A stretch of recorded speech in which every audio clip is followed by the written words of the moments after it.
Have you ever sprinted down a hallway, heart hammering only to realize you've opened the wrong door? The one you pressed felt familiar under your fingertips, but what burst out on the other side was nothing like you expected.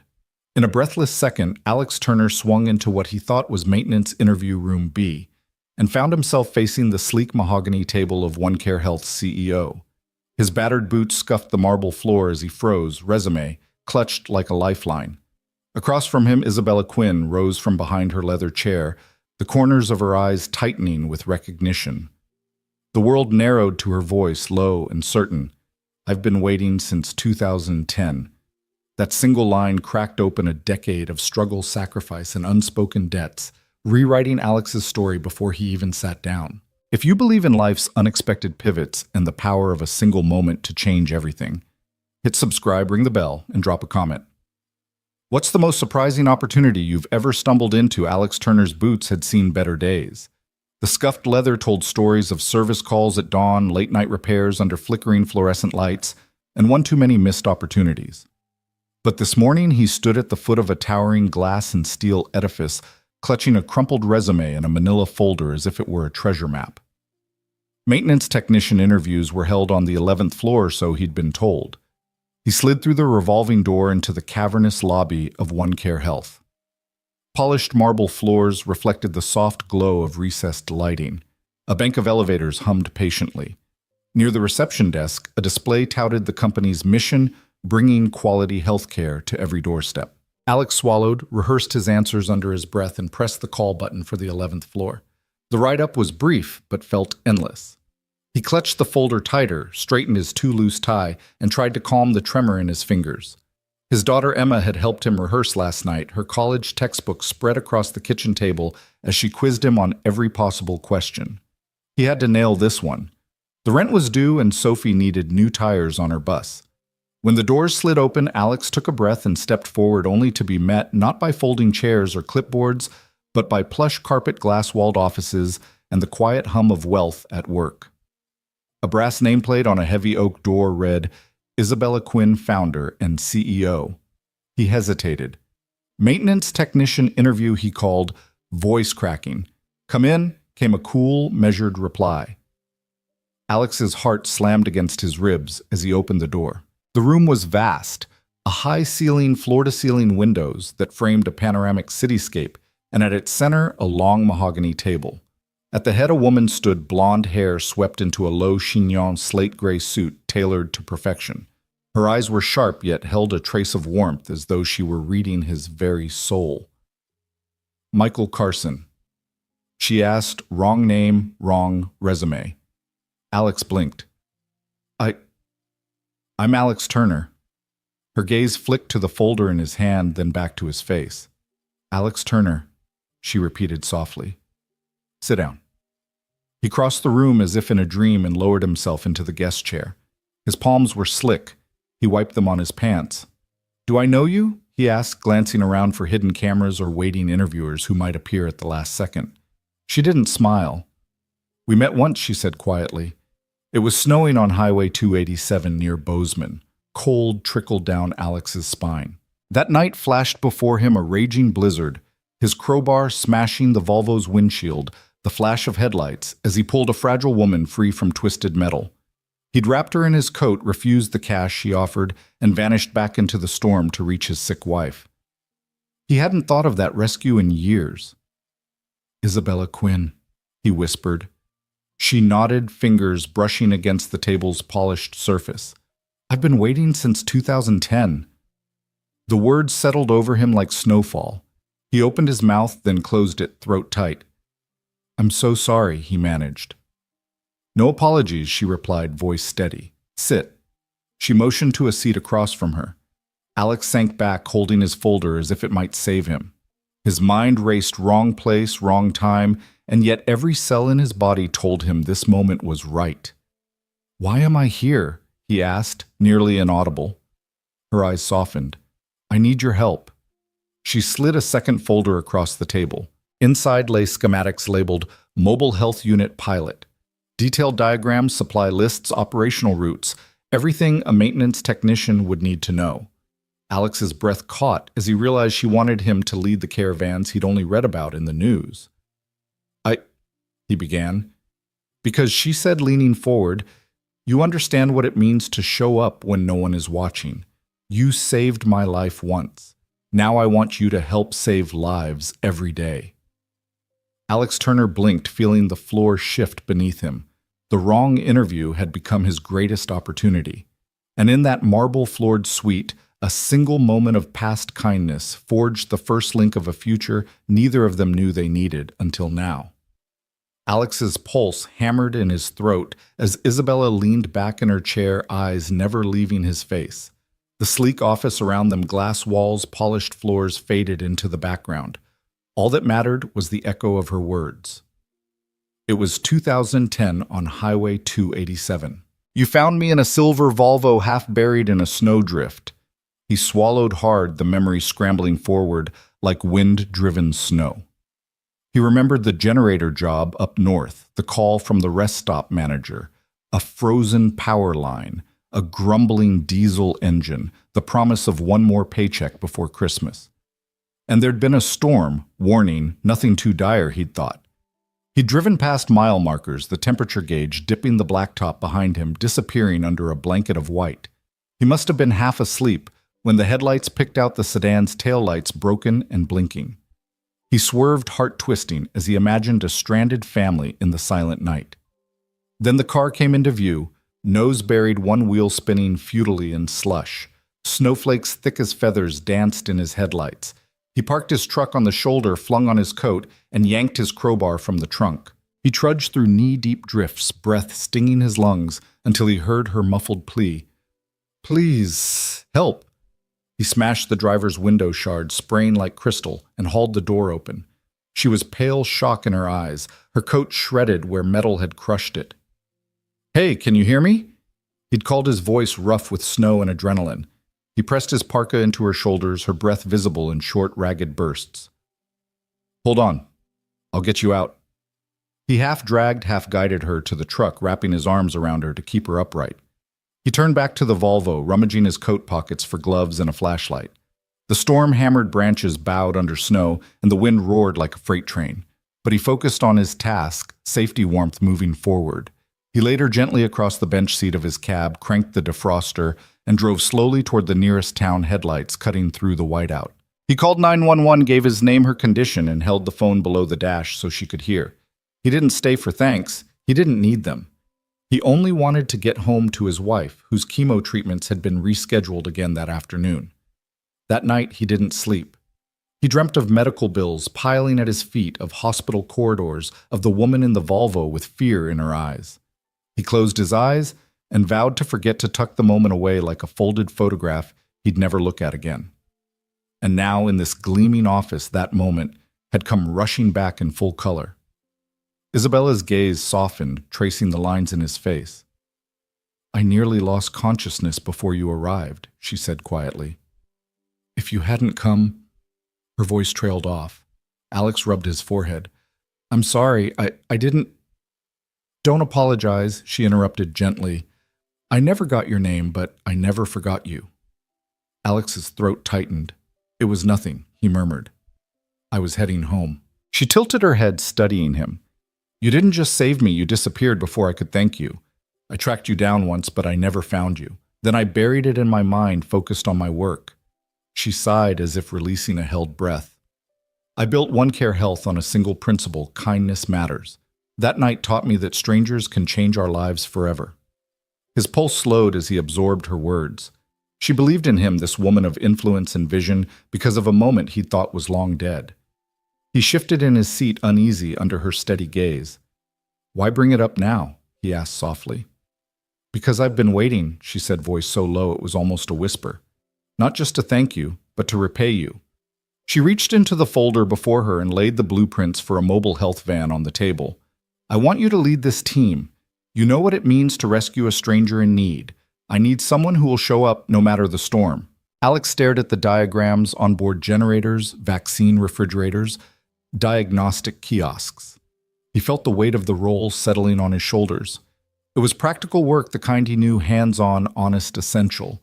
and yet it was also profound, a direct line from the memory of that snowy night to a future saving lives every day. He inhaled and let the warmth of her belief in him wash over his doubts. I'd like that, he said, voice steady. Her lips curved in a small, triumphant smile.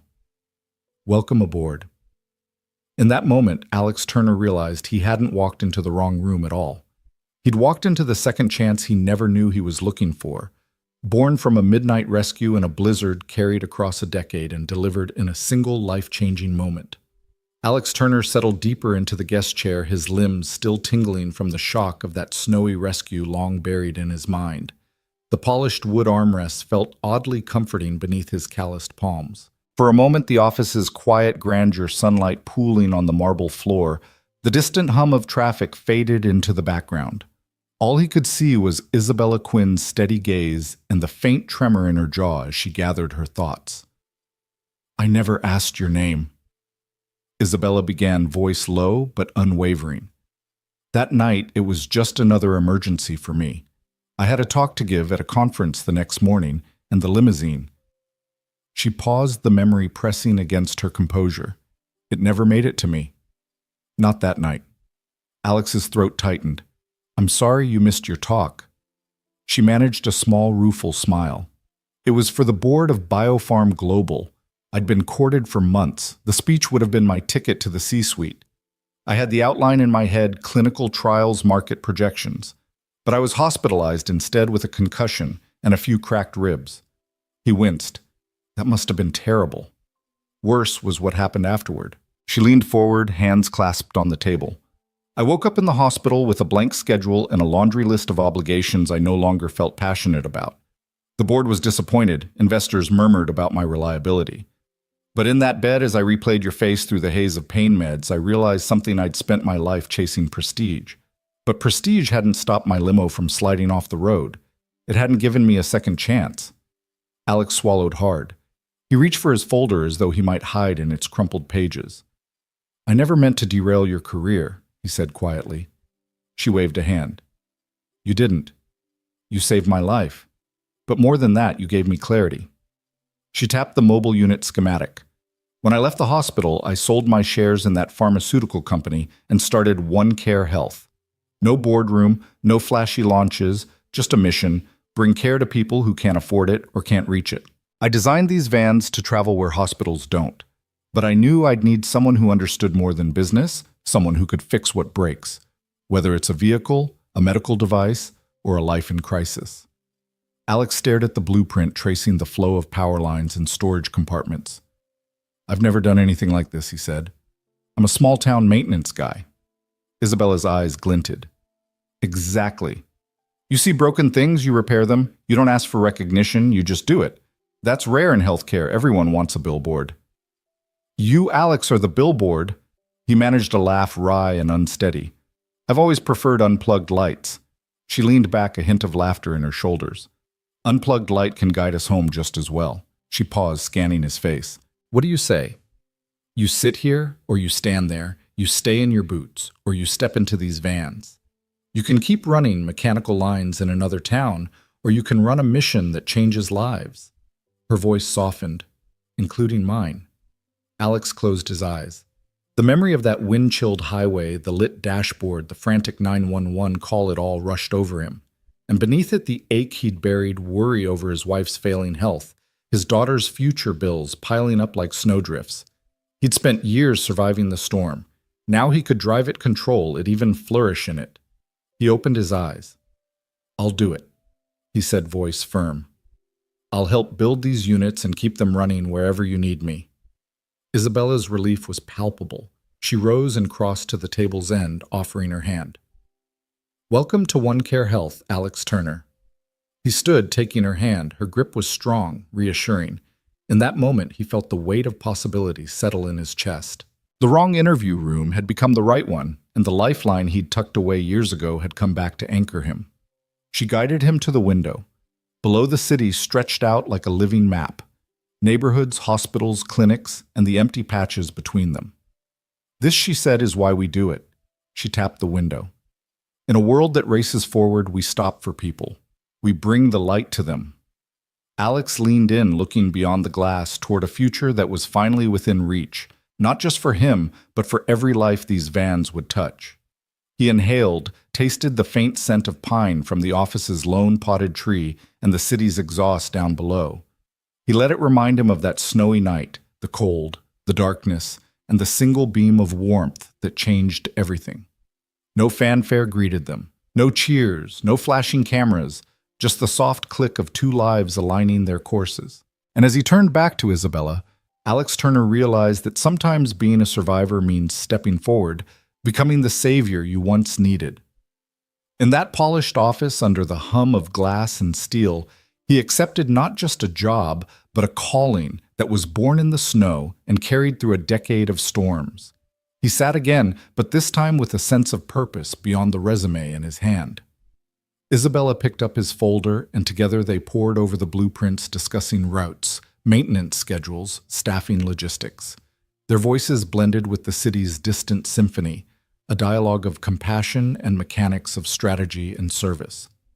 Outside traffic flowed on, unaware that in that corner office, the smallest moment from long ago, had sparked an engine of hope.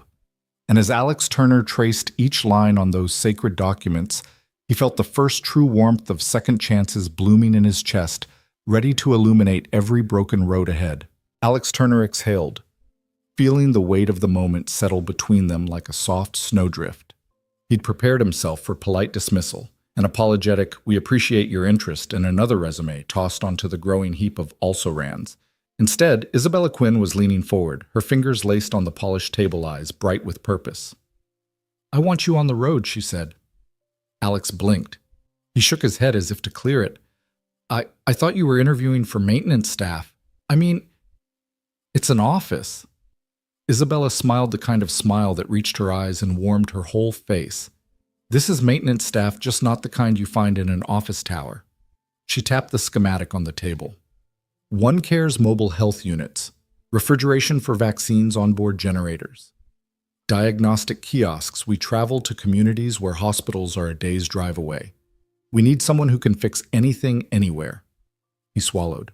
"I've changed light bulbs and unclogged drains," he murmured. "I've even rewired coffee machines on a cold morning. But medical equipment isn't so different," she interrupted gently. "It's precision and care. You've spent your life solving problems without fanfare. You never asked for credit when you pulled me from that wreck. You just did what needed to be done." Alex looked down at his hands, rough and ink-stained, the kind of hands that remembered every bolt and wrench. He thought of his daughter Emma, off at college and too busy for nightly calls. He thought of his late wife Lisa and the radiator he'd fixed to keep her warm in her last days. He'd lived 100 unseen moments of quiet heroism. This would feel familiar. He dared to meet Isabella's gaze. "What exactly would you have me do?" She reached for a cup of water and set it before him. "You'd oversee the maintenance and rapid repair of our fleet. When a van's engine sputters on a gravel road, you're the one who gets it moving again. When vaccines threaten to spoil, you're the one who spots the coolant leak. When diagnostics kiosks freeze up in a winter storm, you're there hands-on making sure care keeps flowing." Alex picked up the glass, fingers curling around it. The water was cool against his palm. "You're talking about long days, nights under the stars, driving down brush-filled back roads." Isabella leaned in. "Exactly. It's not a desk job. It isn't meant to be glamorous. It's meant to matter." He set the glass down, sensing the gravity of her words. "I'd have to travel alone sometimes," he said. "I'm not exactly social." She chuckled softly. "You're not the chattiest guy at the brunch buffet, but out where we go, people aren't looking for small talk. They're looking for someone to show up when no one else does." Alex's heart thumped.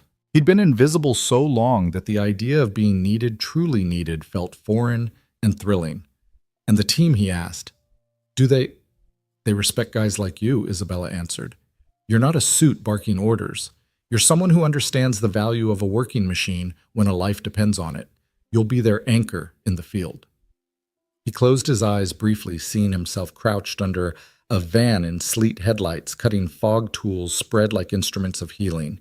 He saw himself in the driver's seat, the mobile clinic's engine purring after his repair. He saw the faces of patients waiting in the back, Children with coughs, elders with aching bones trusting him to keep the unit alive. He opened his eyes. "What about training?" he asked quietly. Isabella smiled again, that resilient curve of soft steel. "I'll ride with you," she said. "We'll tackle the first 6 units together. Then you'll run solo, but I'll always be a radio call away." "I trust you with lives, Alex." He blinked, feeling tears threaten. "Shh! I don't know what to say." "Say yes," she said simply. "You don't have to sign anything right now. Go home, think it over, talk to Emma.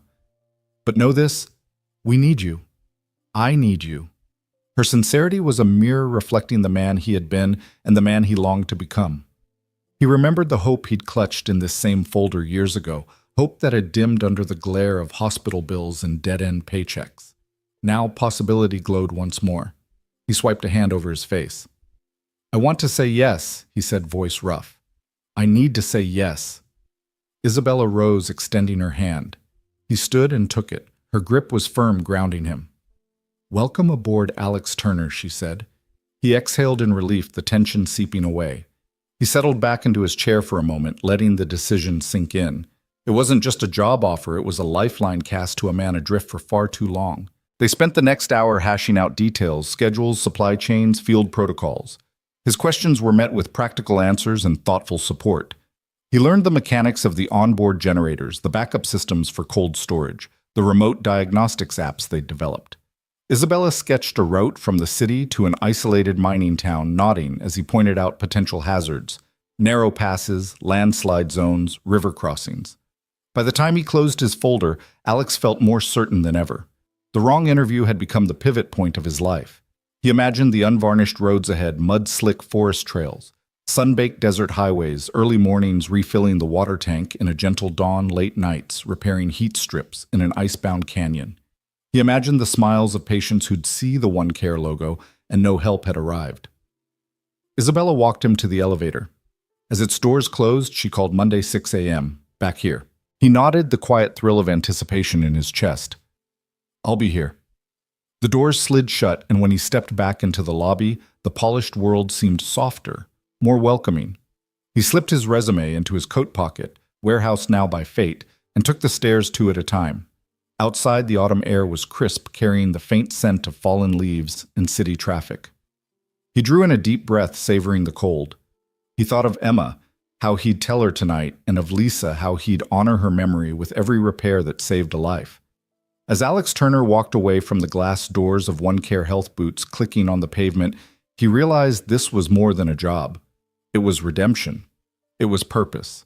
It was the chance to transform hands that once broke windows in desperation into hands that saved lives in every corner of the map. And in the distance, a new chapter waited unwritten, brimming with promise, carried on the wheels of a mobile clinic and the integrity of a man who showed up when it mattered most. Alex Turner stepped out of the glass doors and into the crisp autumn air, his lungs filling with a chill that felt like possibility. The sky was a pale blue streaked with clouds that drifted lazily overhead. Sidewalk leaves, amber rust and gold crunched under his boots. As he walked, the city's pulse around him softened by the season's hush. For the first time in years, he felt alive. He let the sidewalk carry him without direction past storefronts streaked with October sales signs and outdoor cafes where patrons sipped lattes under strings of fairy lights. He tucked his hands into the pockets of his coat fingertips, brushing the bulge of his resume, no longer a lifeline, but a relic of what had brought him here. His mind drifted to Lisa. He saw her again in the yellow hospital gown, laughing through a raspy cough as he struggled to fix the old radiator in their basement apartment. She'd teased him that morning, "You're going to be the best-looking tech guy at my support group." He had smiled, heart aching in its hollow place fingers, cold from grease, but warmed by her wink. He hadn't felt grease on his hands for months. The thought made him grin. Soon he would. He paused at a corner, the early sun glinting off a copper spire in the distance. He remembered holding Emma as a child, her fingers tight around his. "Daddy, she'd said you make the world work." She hadn't understood mechanics then, only that when he fixed something, it meant safety, comfort, love. Now she was at university, smart, independent, struggling with her own dreams. He pulled out his phone thumb, hovering over her contact. Before he dialed, he realized he wanted to tell her in person. He pictured her on video chat, long brown curls, tired smile, the book scattered across her dorm desk. He wanted her to know this wasn't just good news, it was a homecoming of hope. He swung onto a tree-lined street he'd walked 1,000 times, where old brick townhouses stood shoulder to shoulder like loyal friends. He passed Mrs. Delgado's flower shop pumpkins, and mums spilling from wooden crates, and smelled the sharp sweetness of chrysanthemums. He thought of Lisa's favorite bright yellow daisies she kept in mismatched jars. He'd never told Emma why daisies, but it didn't matter. She knew daisies meant sunshine after rain. At the corner deli, he stopped for coffee, the same black coffee he used to nurse while grading bills. He ordered and watched the barista pour steam curling in the air like a promise. He took the cup and set off again, savoring the first bitter sip. He let the warmth travel from his lips through his chest, displacing years of cold worry. He'd spent so long defending himself against survival, patching leaky pipes, rationing every penny, fighting insurance delays, late fees, hospital visits. Now he wasn't just surviving, he was on the brink of building something bigger than himself. He navigated the familiar blocks until he saw the faded green awning of his apartment building. The metal stairs creaked underfoot as he climbed 2 flights to his door. Inside, a single bulb glowed overhead, illuminating a small hallway lined with framed photos. There, a snapshot of Emma at her high school graduation cap, at a jaunty angle broad grin that mirrored his own. He pressed his forehead against the cool frame. "I did it, kiddo," he murmured, straightening the photo. "Dad." Emma's voice floated up from the kitchen, tentative and sleepy. He shelved the coffee on the side table and turned the knob, stepping through into the warmth of lamp-lit walls and the scent of macaroni bubbling on the stove. Emma sat at the kitchen table, textbooks splayed open, pen in hand. Her sweatshirt read State University Class of 26. She looked up, eyes widening. "You look—" She paused, searching his face. "Is that a real smile?" He chuckled, sitting opposite her. "First one in a while. How's the study session going?" She rubbed her temple. "Regents, Pride and Prejudice, archaic stuff. But I'll survive." She offered him a half grin that melted his chest. "I've got news," he said, voice unsteady.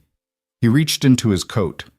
Emma tilted her head, expecting bills or a threadbare photograph. Instead, he pulled out the folder, his old resume, and handed it to her. She opened it, eyebrows lifting. "What's this? I'm not job hunting," he said, leaning back. "I walked into the wrong office today, and it was the right one." Her pen clattered onto the table. Wrong office. He told her about OneCare Health. The sleek lobby, the unexpected reunion with Isabella Quinn, the rescue in the blizzard, the vision to bring care to the forgotten corners of the map. He described the mobile health units, vans, bristling with medical gear rolling into remote towns, and the pivotal role she'd offered him, chief maintenance technician, guardian of life-saving machines. Emma's mouth fell open. "Dad, that's amazing." He watched her absorb each detail, saw the spark in her eyes. "They want me on the road fixing boilers, generators, refrigerators. All of it. They need someone who shows up when it matters." She reached across the table, covering his hand. "That's exactly what you do, Dad. You show up." He swallowed the lump in his throat. "I want to do more than show up. I want to make a difference." Emma smiled, proud and tender. "You will. You've earned it." They fell into an easy silence, broken only by the soft hiss of the stove. He sipped his coffee, feeling the last of his doubts wash away. This place, this crusty apartment filled with the echoes of their past, had sheltered him through loss and struggle. But now it felt like the springboard to something new. He looked at Emma. "We ever talk about moving somewhere warmer?" he teased lightly. She rolled her eyes, but the smile lingered. "Only after you're famous for mobile health clinics." He laughed, a deep, genuine sound that felt as clean as the autumn air outside. "I'll take it." Later, as Emma packed up her books and headed to her room, Alex lingered by the window. Streetlights blinked on and the city exhaled into evening. He traced the skyline towers and rooftops etched against the darkening sky and envisioned the long roads ahead, pine-forested highways, dusty plains, gravel paths. He pictured OneCare vans slicing through dawn mist, children waving, elders smiling with relief. He rolled down his sleeve, revealing a faded scar on his forearm from that night in the snow. He pressed a finger to it, honoring the line between then and now. The storm he'd survived had led him here to a homecoming of hope, where every repair was a renewal and every mile traveled a testament to second chances. His phone buzzed a text from Isabella Quinn. "Welcome aboard. Reports come in Monday. See you at 6. He gripped the windowsill. "I'll be there," he murmured. Above him, the first star emerged. He closed his eyes and made a promise to honor Lisa's memory, to support Emma's future, and to bring light to the shadowed corners of the world. Then he turned from the window and flicked off the hall light. As he climbed the stairs to his bedroom, his heart felt full in a way it hadn't in years. That night, Alex Turner dreamed not of broken engines or hospital bills, but of a convoy of one-care vans on a ribbon of highway headlights, shining engines humming hope on 4 wheels. And when he woke before dawn, the world beyond his window was already stirring, ready for the man who had found his way home again. The sky was barely light when Alex climbed into the driver's seat of Van Alpha 1 Care Health's first mobile unit, its engine humming like a purring cat ready to prowl the country roads. Isabella stepped up beside him, clipboard in hand, her dark ponytail tucked under a baseball cap for the first time since he'd met her. He offered her a nod of greeting. She returned it with a tight smile that spoke of anticipation and nerves both. "Ready?" she asked, voice low over the idling engine. Alex glanced at the neat row of equipment racks behind him. Vaccine refrigerators, portable autoclaves, handheld diagnostic kiosks. Ready as I'll ever be. She climbed in, planting herself in the passenger seat. "Let's test your mettle." Isabella handed him a sheet and equipment checklist and route map. He scanned it quickly. Site 1, a rural elementary school 30 miles north. Site 2, a food pantry in a farming village. Final stop, a weekend health fair in an old church hall. She tapped the printed refrigeration specs. Temperatures, diagnostics. "Let's start with the fridge." They rolled out of the parking bay into the still muted city streets, headlights slicing through dawn's dim haze. Conversation flowed easily. Isabella asked about his granddaughter's college studies. He quizzed her on coffee orders. The early morning lull felt like a prelude to something larger, the city's hustle yet to wake. At the first stop, they squeezed through the school's narrow driveway, winter mud clinging to the tires. Alex hopped out a tool bag slung over his shoulder. Isabella followed, letting him lead the way to the back of the van. Alex flipped open the rear hatch, revealing the chill interior. He ran gloved fingers along the freezer's seal eyes, narrowing in appraisal. "Go on," Isabella said. "Show me." He pressed a diagnostic button, and the fridge's internal temperature lit up on a small screen 37 degrees Fahrenheit. Within spec, but not by much. He smiled and popped open the door, exposing rows of vials packed in a foam rack. "We'll swap the coolant line," he told her, pulling a handheld wrench from his bag. "It's quick work." Isabella watched as he knelt on one knee, unlatching the protective panel. With practiced precision, he detached a corroded hose, its metal fitting puckered by age. The new line clicked into place, and he closed the panel, sealing the compartment. Then he pressed the monitor again 35 degrees. He gave her a thumbs up. "Perfect," she said, relief coloring her tone. "I never had to get my hands this dirty." She paused, leaning closer to inspect a spool of tubing. "Back when we launched the first clinic, my team and I were unpacking boxes at dawn. I ended up hand-painting our logo on the side of our first unit after the stencil kit broke on day 1. Alex laughed, picturing a younger Isabella crouched in paint-splattered jeans. She continued, "We didn't have fancy service contracts. We drained and refilled coolant by hand out of a watering can while I argued prices with equipment suppliers over the phone. That van was held together with duct tape and sheer willpower." He grinned. "Sounds character building. Character saved lives," she corrected gently. "Now you're the one preserving lives with your building skills." Her eyes sparkled as she handed him a cup of coffee. Onto the kiosks. They packed up and rolled on the morning sun, cresting fields of frosted wheat. The van's radio played soft jazz as Alex navigated winding 2 lanes. When they reached Site 2, a converted barn where families queued for free groceries, he guided the van into a makeshift driveway. People lined up under a tent, children in bright jackets clutching stuffed animals.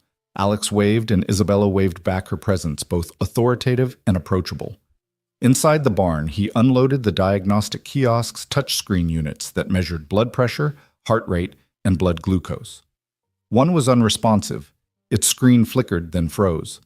He shrugged off his coat and knelt beside it, prying open a panel on the back with his multi-tool.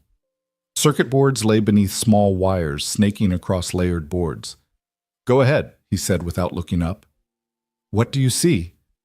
She peered over his shoulder, brow furrowed. A loose connection at the power jack. He smiled broadly. Bingo. He reseated the connector and sealed it up. The screen blinked alive, offering a welcome message. Isabella let out a breath. "You're not just a maintenance guy. You're a miracle worker." He chuckled, wincing as he straightened. A volunteer nurse approached, clipboard in hand. "We were worried we'd have to cancel screenings," she said. "Thank you." Alex nodded, shrugging away praise. Isabella gave him a proud wink. He felt a warmth in his chest, a sense of belonging he hadn't known since before Lisa got sick. Mid-morning found them at the church hall where local families gathered for flu shots and health checkups. The van's generator hummed outside, powering medical lights and laptop chargers. Alex tightened a loose bolt on a water pump and declared it sound. Isabella handed him a lunch sandwich meatloaf on rye, wrapped in parchment paper. "Sophisticated," he teased. She laughed, unwrapping her own turkey club. "You deserve real food for real work. Got time for a break." He sank onto a folding chair as she perched beside him. The hall's windows framed a panorama of trees in peak color crimson, gold, and auburn. People filtered in and out, raising their arms for injections, chatting in soft voices. "Do you ever miss the boardroom?" Alex asked between bites. Isabella tilted her head. "My boardroom had no purpose once I lost you that night. Here I'm accountable every day. Faces in need, communities underserved. This is my board." She traced her finger on the table's chip. "It's messy, unpredictable, but it's honest. And it's where I've found the most meaning." He nodded, feeling the hum of truth behind her words. "Meaning's the best kind of job security. Right?" She looked at him thoughtfully. "You remind me why I started this, how a single act of compassion can echo for years." Alex set down his sandwich. "I never thought my hands would be part of something like this. I always fixed toilets and generators, never medicine." She reached out and touched his arm. "You're fixing more than machines. You're fixing access. You're ensuring vaccines stay potent, tests stay accurate, lives stay whole." He took a steadying breath, the echo of her appreciation fueling his confidence. A child's laughter drifted in from the hall. He looked up to see a small boy peering into the kiosk window, eyes wide with curiosity. "Can I see the boy?" asked. Alex lifted the boy onto a stool. "Sure thing. Watch me turn it on." He powered up the machine and guided the boy's small fingers to tap the start button. The boy giggled at the feel of the cool screen. Isabella watched warm pride in her gaze. "See?" she murmured. "You're inspiring the next generation." He caught her eye and smiled. "I like that." By late afternoon, they packed away the last syringe holders and diagnostic cards. The van's interior was spotless, ready for tomorrow's route. Isabella offered to drive back. Alex declined, opting to steer. He fired up the engine, pulling out onto the highway as evening's auburn light faded to indigo. The ride home was a comfortable silence, the miles ticking by under the van's steady hum. He thought of the day's work, the whir of compressors, the click of diagnostic boots, the thank you smiles of strangers. He replayed Isabella's startup stories, duct-taped vans, midnight phone calls, boardroom blowback. He saw the parallels between her grit and his own. The late nights, the endless troubleshooting, the refusal to give in to despair. When they pulled back into the one-care garage, side lights glowing, Isabella placed a hand on his shoulder. "You did well today," she said. "I know we said 6 training runs together, but if you ever need someone in the field..." She tapped the van's side emblem. "Call me. I'll be there." He nodded, the warmth in his chest matching the glow of the overhead lamps. "Thanks. It means a lot." She offered him a genuine smile, no boardroom polish, just human relief. "Get some rest. Tomorrow we do it again." Alex climbed out, stretching muscles he'd forgotten he had. He locked the van and turned to her. "I never thought I'd look forward to sunrise," he admitted. "Sunrise and coffee," she teased, unzipping her jacket. "One more thing, your daughter called. She's coming home this weekend." He blinked. "She is..." His voice cracked with the surprise and joy he felt. I'll tell her I'm otherwise engaged. She laughed, a light, clear sound that followed him as he walked away. That night in his apartment, Alex sank onto his couch and closed his eyes. He felt the subtle ache of muscles stretched in service. The gentle buzz of adrenaline faded to contentment. Outside his window, city lights blinked on, and he was no longer alone in a silent struggle. He was part of something bigger, something that healed bodies and hearts alike. He drifted to sleep with a sense of purpose cradling him, ready for the promise of dawn, the promise of again showing up when it mattered most. Alex Turner returned to the One Care garage after an early morning route armor of grease and dust still clinging to his sleeves. The late winter sun slanted through high windows, dust motes drifting like silent witnesses. As he stowed his tools and logged the van's final readings, he noticed the cardboard box he'd shoved into a corner the night before, marked in faded ink old papers. Curiosity tugged at him. He pulled it down and set it on a low workbench, wincing when the dust swirled around his face. Inside, he found envelopes of bills and insurance statements, an old hospital discharge summary with half-legible stamps, and a stack of letters he'd never mailed. He lifted the top one-line notebook paper, its fold lines worn soft. His handwriting tilted in neat columns, a younger man's script. To the woman I pulled from the snow. Alex's breath caught. He hadn't thought about this letter in years. He eased open the fold, the paper crackling. The words he'd written under fluorescent hospital lights flooded back. I don't know your name, but I know your eyes were as frozen as the road. You tried to hand me money. I refused because it felt wrong to profit from a stranger's fear. I was headed home to my wife, and I still am. But for a moment you reminded me why I keep going. People matter more than plans. You mattered. I hope you made it to your conference and discovered something worth fighting for.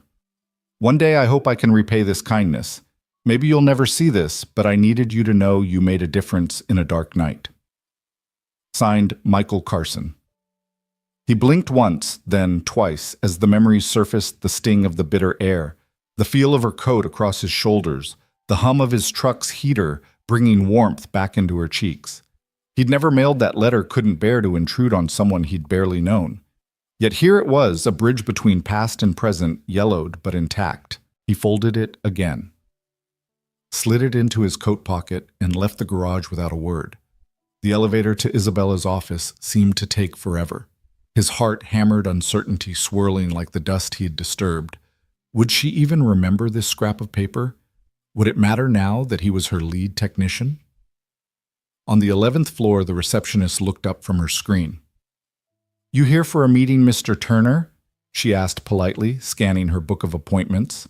Alex cleared his throat. Yes, with Ms. Quinn at... He pulled out his schedule. 2 o'clock. She tapped a key. Right this way. He followed her down the glass-walled corridor, flanked by the soft hum of conversations and distant printer clicks. He rehearsed his greeting, rehearsed nothing, just whatever authenticity he could muster. She opened her door before he knocked. Isabella stood by the window, hands folded in front of her. She turned surprise, flickering across her composed face. Alex, what a surprise. Back so soon. He swallowed. I found something I wrote a long time ago. Her brow drew in. He held out the folded paper. I never sent this. I figured now might be the right time. Isabella accepted the note with gentle reverence, as though it were made of glass. He shut the door behind him, his shadow merging with hers against the frosted glass. The room felt smaller now, more intimate, the leather chairs, the potted fiddle-leaf fig, the glow of afternoon sun through gray drapes. She unfolded the letter. He watched her fingers tremble as she smoothed its creases. He traced the line between them with his gaze, studying her expression, anticipation, trepidation, something like gratitude. He wasn't sure he was ready for how raw this moment would be. When she spoke, her voice was hushed. I remember writing a version of this in my head, she said, eyes on the page. But I never knew who you were. She paused, inhaling slowly. I never thought I'd hold your words in my hands. Alex shifted his weight. It was a moment I couldn't let die. You saved me, but you probably didn't know I'd been dying on the inside that night, every expectation I'd built for myself gone in an instant. When I pulled you out, I realized kindness was my only currency. You taught me that. Tears welled in Isabella's eyes. She raised her gaze, and Alex saw lines of vulnerability etched into the woman who'd seemed so invincible. You did more than teach me. You gave me a reason to rebuild. I see that now, how your act of compassion became the cornerstone of One Care Health. Your belief in humanity carried me through years of boardrooms and power struggles. He backed away slightly as though the warmth in her gaze might burn him. I never saw it that way, he confessed. I saw a woman in need, didn't think beyond that. She folded the letter and tucked it into a plush folder on her desk. That's the beauty of it, she said, voice thick with emotion. You saw a stranger and acted. I saw a stranger and remembered how to believe. And today, every time I drive onto a dirt road to bring care to someone's front door, I carry your kindness with me. Silence settled between them, but it wasn't empty. It was alive, pulsing with two souls laid bare. The office's grandeur receded until all he could focus on was Isabella's steady breathing, the soft click of her heels as she stepped closer.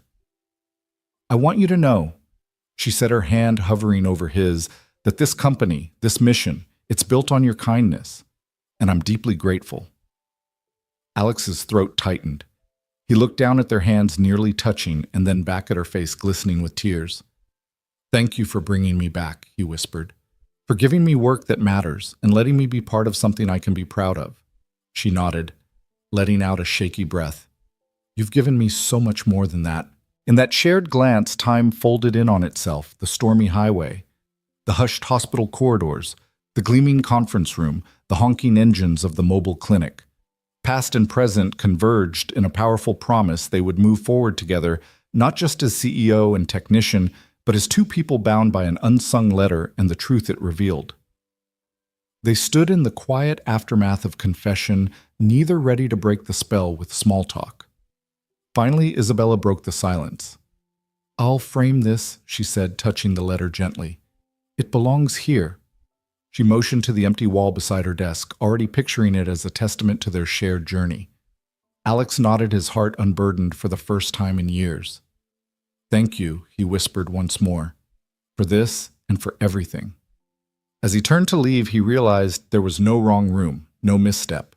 Every path, every snow-laden mile, every sleepless night, every bolt he'd tightened had led him here. And as he stepped back into the hallway, he carried with him the weight of that letter, now transformed from an unsent hope into a living bond that would guide them both through every road to come. Alex was elbow-deep in the van's engine bay when the email arrived. He wiped his grease-streaked forehead and peered at his phone screen. Urgent suspension pending investigation. His chest tightened as he read further discrepancies found in Service Unit C's maintenance logs. Effective immediately, you are relieved of duty until further notice. His stomach dropped. He blinked at the words as though willing them away. His hand, still wrapped around the spark plug wrench, trembled ever so slightly. Doubt churned like a storm cloud in his mind. No, he whispered, voice rough. That can't be right. He backed out of the engine bay, heart pounding. In the back of the garage, the early morning light drained away, leaving soft shafts of gloom. Joe, the fleet supervisor, appeared around the corner, eyebrows raised. I heard he said quietly, Log entries flagged your sign-off last night. Upper management wants answers. Alex dropped the wrench and shook his head. I didn't alter anything, he said, voice small. I signed off after I flushed the lines and checked the temps. That unit was perfect. Joe sighed, defeated. I know you did. But digital records don't lie, or so they say. He paused, resting a hand on Alex's shoulder. I'm sorry, man. Alex glanced at him, gratitude flickering in his eyes. Thanks. He turned and tightened his jaw. I'll fix it. He raced to his locker, yanked out his notebook where he'd tracked every pump test, every gasket replacement. His pen flew across the pages as he cross-referenced times and tachometer readings. Nothing on his end had gone wrong. Yet the internal logs showed someone had reversed the entries, marking the unit's temperature out of spec for 3 hours after he'd clocked out. He stormed to Isabella's office resume folder, tucked under one-arm notebook in hand. The hallway was quiet, hushed whispers drifting behind closed doors. He hesitated at her door, heart hammering. He'd never barged in unannounced before, but this time he had to break protocol. He knocked twice louder than usual. When she called, "Come in," his resolve steadied. He stepped inside, eyes flicking to the framed letter on her wall and then to her chair. Isabella looked up from her laptop, concern immediately flooding her features. Alex. What's wrong? He dropped into the guest chair, sliding his notebook across the desk. Someone tampered with the logs, he said flatly. They made it look like I didn't maintain Unit C properly. They've suspended me pending investigation. Her eyes narrowed, jaw tightening. Who? He shook his head. I don't know yet, but it wasn't me. He clicked open the digital printout in his hand. See, this timestamp's changed after I signed out at 6:15.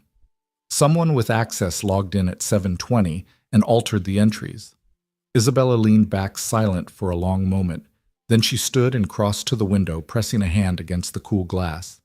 Outside, the city moved on, oblivious to the personal storm unfolding in her office. She drew in a breath and turned to him. Bring me everything you have. Over the next hour, Alex laid out his evidence workshop notes, security camera timestamps from the garage entrance, the van's diagnostic reports showing a clean bill of health after his sign-off. Isabella listened without interrupting, absorbing every detail. When he finished, she nodded once. Thank you, she said. I'll handle this. He rose to leave, but she caught his arm. Don't go anywhere. He paused, eyes searching hers. Is this going to take long? She managed a small, confident grin. Not if I can help it. Over the next 2 days, Isabella quietly mobilized her contacts.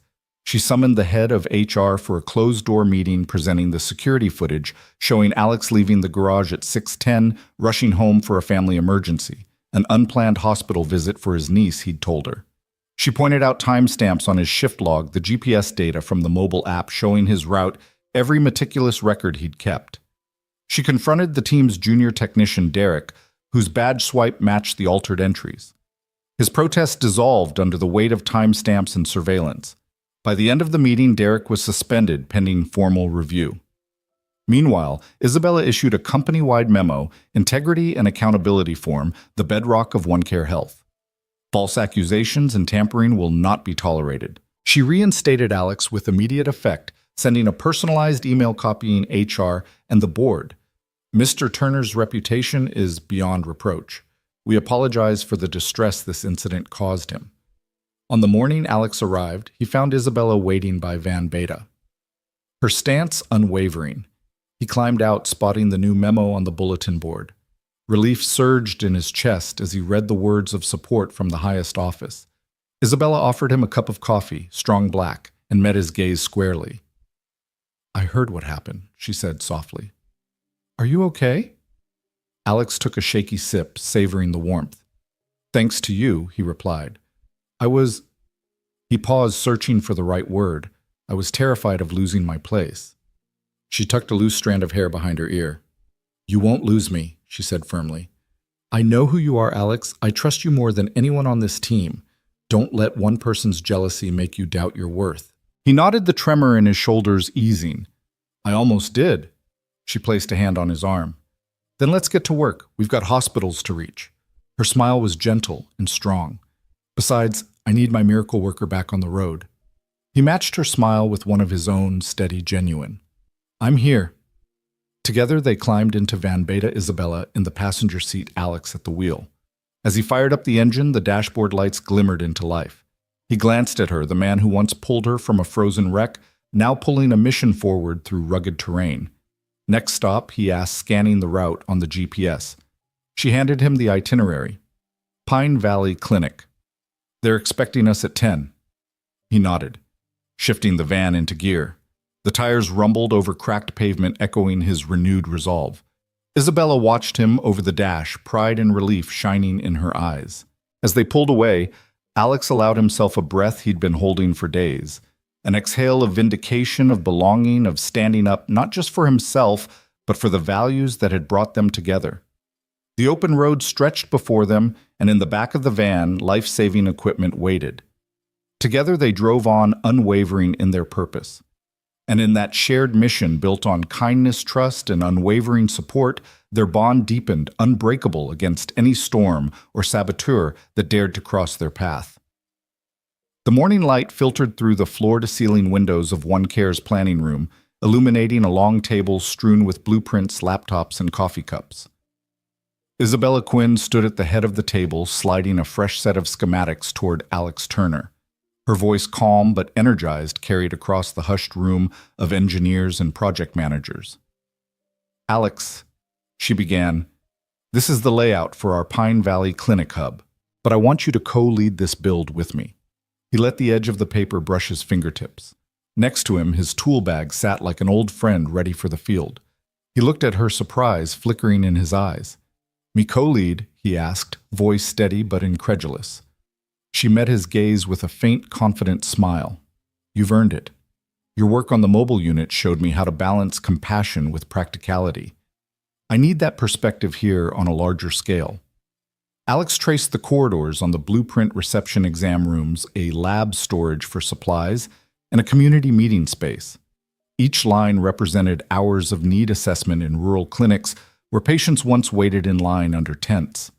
He thought of the van's hum fading behind him as he walked away from patient after patient who couldn't come to the city. Now they'd come to a permanent place of care. The weight of that responsibility settled in his chest like a promise. "I don't have an architectural background," he admitted, "but I know how to build things that last. If you have faith in me, I'm honored." Isabella tapped the plans. "It's not about degrees, it's about experience. You know what breaks and how to fix it. That's more valuable to our patients than any certificate." He nodded, feeling a rush of pride.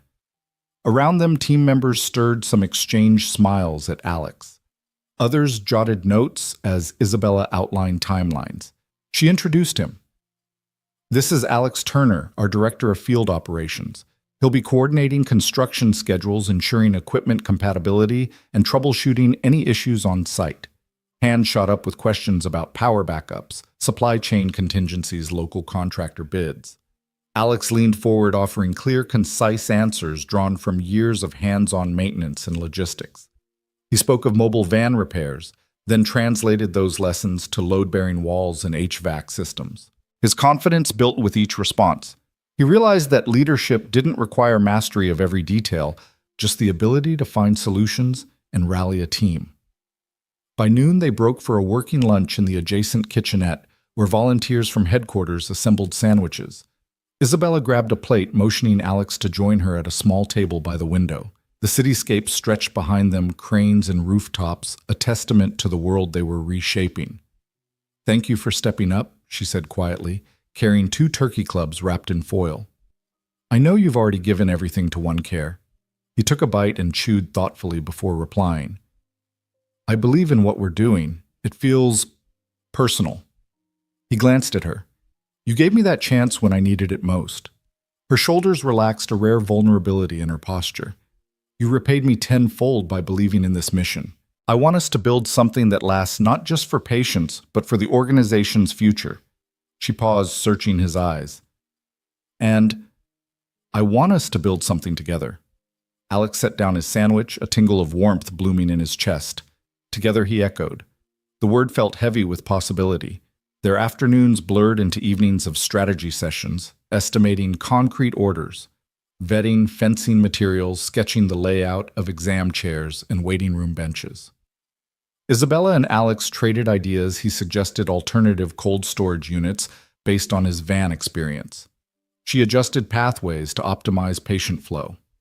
Each correction came with mutual respect and a shared laugh when minor errors surfaced. Over time, their partnership flourished, the lines between CEO and technician softening into 2 collaborators united by purpose. One late afternoon, as the team wrapped up for the day, Isabella found Alex reviewing cost projections alone. She leaned against the doorframe, watching him run his finger along the margin notes. The soft glow of a desk lamp highlighted his focused expression. "I didn't hear you come in," he said without looking up, then offered a quick smile. "Need something?" She stepped forward, folding her arms. "I wanted to thank you. The team's morale has skyrocketed since you came on board. They respect you." She paused, voice hushed. "And I respect you." His eyes met hers, and something in the air shifted, an electric current born of shared purpose and unspoken admiration. The space between them crackled. He closed his notebook, standing. "I respect you too. You've built OneCare from the ground up, and you trusted me to help carry that dream." She took a slow breath, both of them suspended in a moment where titles and roles melted away. Then she reached out, brushing a hand across his forearm. His skin warmed beneath her fingertips, and he felt a flutter of anticipation. "Come," she said softly. "Show me your favorite part of these plans." He led her to the map section where they'd planned a community garden just outside the main entrance, a spot where patients could sit among raised beds of medicinal herbs. "This," he said, pointing. "We'll build the beds low enough for wheelchair access and plant calendula chamomile and lavender to bring comfort. I wanted something that nourishes beyond medicine." Isabella's hand lingered on his arm. "That's brilliant. I didn't think of that." She turned to face him, her eyes shining. "That's why I need you, because you see details I can't." He swallowed, the world narrowing to her gaze and the distance between their shoulders. "We see together," he corrected, voice low. A moment stretched between them, pregnant with the promise of something more than professional admiration. Then she closed the gap, gently pressing her forehead against his. He felt the rhythm of her breathing, steady and comforting.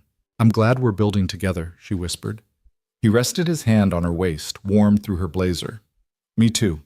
Behind them, the glow of desk lamps and the scattered papers of tomorrow's blueprints blurred into insignificance. In that quiet intersection of plans and hearts, their shared purpose deepened into connection. Two people, once strangers on a snowy road, now architects of hope and each other's future. And as the sun set beyond the city skyline, Alex Turner and Isabella Quinn stood surrounded by the promise of a clinic that would heal communities and a partnership that would heal two souls. They remained there, steam rising from their coffee cups, united in vision and tenderness, ready to build a world that would stand long after the last brick was laid. Late evening shadows pooled in the corners of the One Care Health stairwell as Alex Turner followed Isabella Quinn to the rooftop terrace. The doors swung open to reveal the city spread beneath them, a galaxy of streetlights, neon signs, and distant car headlights winking like fireflies in the dark. The crisp autumn air carried a faint scent of wood smoke and late-night coffee, a reminder that life pulsed on below as relentless and hopeful as ever. Alex stepped onto the gravel-strewn deck, first the soles of his boots crunching softly. He paused at the railing, resting his arms atop the cool metal, and gazed out at the skyline. He felt small in that moment, just one man in a sea of buildings, but also profoundly connected to something larger.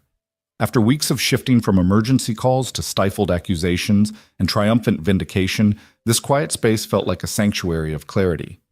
Isabella joined him a heartbeat later, her dark coat pulled tight against the breeze. She leaned forward, mirroring his stance, and they stood side by side in companionable silence. Below them, a taxi horn honked, and a train rumbled through its underground tunnel. But here, it was just wind and the gentle hum of the city at rest. Alex cleared his throat, tracing the horizon with his eyes. "It's different up here," he said, voice low, almost peaceful. Isabella nodded. "I come up here when I need to remember why we do this, why we keep pushing." She inhaled deeply, exhaling with a small sigh. "I guess tonight I needed to remember why I started it all." He shifted his weight, glancing at her profile. "I can't imagine what it took," he said gently, "to turn that rescue night into a company that saves thousands of lives." She offered him a half smile. "Some nights I can't either." She folded her arms, fingers tapping the railing. "It wasn't easy selling my shares, walking away from the board, learning to run clinics instead of quarterly reports. Sometimes I wonder if I traded one kind of loneliness for another." Alex looked at her, the soft glow of streetlights casting shadows across her face. "Loneliness." She nodded, gaze drifting to the street below. "Boardrooms are empty, in their own way. Everyone chasing power metrics headlines, no one ever stops to ask how you're really doing. I built walls of titles and expectations around myself so high that even I couldn't see in." He absorbed her words, recalling the first time he'd pulled her from that wreckage, how she'd tried to thank him for saving her life, only to learn he was disappearing into the storm as quickly as he'd arrived. "I never got to ask what was behind those walls," he said. "I only saw a stranger in danger." Her laugh was a soft exhale. "And you gave me more than a rescue. You gave me perspective, but sometimes perspective is a lonely place to live." He reached out, resting a hand on her shoulder. The gesture was unexpected, but she didn't flinch. Instead, she tilted her head to meet his eyes. "You've been here with me," he said. "Through equipment failures, sabotage, every roadblock. You didn't have to stay." Her fingers traced a pattern against his coat sleeve. "I wanted to," she whispered. I wanted you to know that this partnership means everything. He closed his eyes briefly, the memory of every late-night repair and every hurried route, flashing in his mind the diagnosis kiosk that froze in a blizzard, the freezer line that threatened to spoil thousands of vaccines, the junior technician who nearly destroyed his career. Through it all, Isabella had never wavered in her belief in him. "I've been afraid," he admitted, voice low as the wind. When he spoke again, his words came in a steady tide. "Afraid that if I showed you who I really am, the guy who can't fix everything, who still hurts for my wife, who worries I'll never be enough, you'd see me as nothing but broken." He felt vulnerability prickle in his chest, a rawness he hadn't allowed himself in years. Yet as he risked honesty, Isabella's eyes softened as though she was offering him refuge he'd lacked since Lisa's last days. "I see you as whole," she said after a moment, each word deliberate and calm. "Broken and healed, scarred and resilient, everything that makes you who you are." Alex opened his eyes and looked at her, the city lights refracting in her gaze. His heart felt heavy and buoyant at once. "I keep thinking back to that night, how you tried to pay me and I refused. I did it because I had to get home to my daughter, but also because I didn't want kindness to become a transaction." He hesitated. "Tonight, I wanted you to know that you became my kindness. You trusted me when I didn't trust myself." She exhaled softly, stepping closer until their shoulders brushed. "You've become mine too," she replied. The steel in her voice had melted into something warmer, more vulnerable. "I've been afraid to admit it, afraid of losing the person who saved me." Alex turned, facing her fully now. The glow of the street lamps painted soft shadows across his features. "I don't want to lose you," he said, voice steady. "Not as a friend, not as my boss, not as the woman who showed me a new path." Isabella's teeth caught her bottom lip, a nervous gesture he recognized as purely human. "I don't want to lose you either," she confessed, her hand slipping from the railing to his. "I was afraid that what we're building was just another project, but it's more than that now. It's you and me trying to do something good together." He closed the distance between them, offering her his other hand. "Then let's not pretend otherwise," he said softly. "No grand declarations. No promises we can't keep. Just, I'm here. I'm walking forward with you." Her eyes glistened with tears, bright honest, a reflection of the city's scattered lights. "Side by side," she whispered. He nodded. Side by side. They stood there, two silhouettes against the sprawling metropolis. Hands entwined, the night air weaving them closer. Below, distant sirens lulled and an occasional car passed, but on that rooftop time stretched unhurried and full of possibility. Without another word, Isabella leaned her head against his shoulder. He felt the gentle rise and fall of her breath matching his own. In that shared silence, neither tense nor empty, they let the unspoken settle between them. Their fears laid bare, their hopes entwined, their willingness to step into whatever came next hand in hand. When the first raindrops began to fall, Alex reached into his coat pocket and produced a small umbrella. He opened it over their heads, sheltering them from the drizzle. She looked up at him, a soft smile curving her lips. Sometimes it took a wrong turn to lead to the right moment, he thought. Sometimes the quietest confession held the greatest power. And as they huddled beneath the umbrella, gazing down at the city they'd pledged to serve, Alex Turner and Isabella Quinn faced the future not as strangers or mere colleagues, but as two people bound by kindness, trust, and the quiet strength of walking forward side by side. The first blush of dawn painted the sky in pale rose and gold, as a hush settled over the newly completed One Care Health facility. The building's glass facade caught the early light, reflecting the promise of a new day.